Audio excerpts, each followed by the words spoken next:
Hello, it's Paul the Ripples guy, and today I'm reading Ripples number 944, Knowing Yourself. The pebble comes from Osho, shared by Pete in Ouray, Colorado, and it says, drop the idea of becoming someone because you are already a masterpiece. You cannot be improved. You have only to come to it, to know it, to realize it. The boulder was shared by Simone in Reno, Nevada, and it comes from a Nigerian poet named Ajioma Umabinu. And it reads this: you've got to know yourself. You've got to know what ignites your magic, what fires your soul into performing majestic acts of love. You've got to know yourself so much that not even 100 voices will drown yours. You've got to own yourself. This journey is all yours, all yours.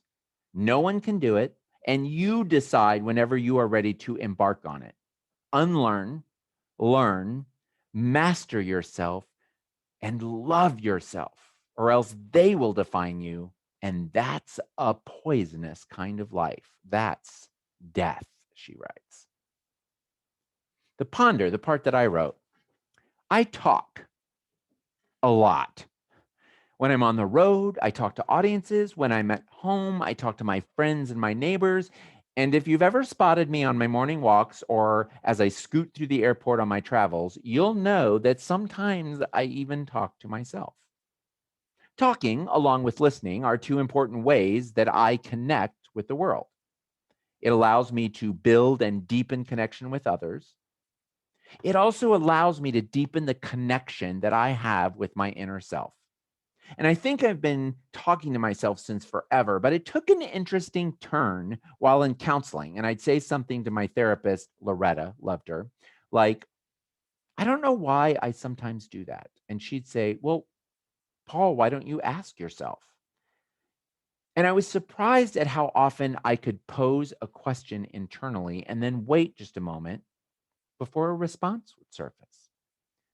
I'd be reminded of something I hadn't thought about in ages, or an entirely new thought would actually emerge.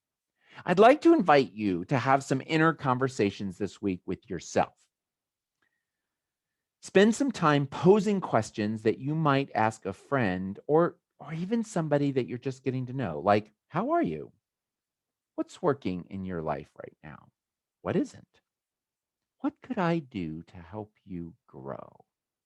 It may feel a little awkward at first, and you might not receive or recognize a response right away, but with a little practice, it might help you get to know yourself a little bit. I believe it's worth a try because I believe that you're worth a try. Peace, Paul. Thanks for reading with me as I read Ripples for Reflection, weekly inspirations for unleashing your best self.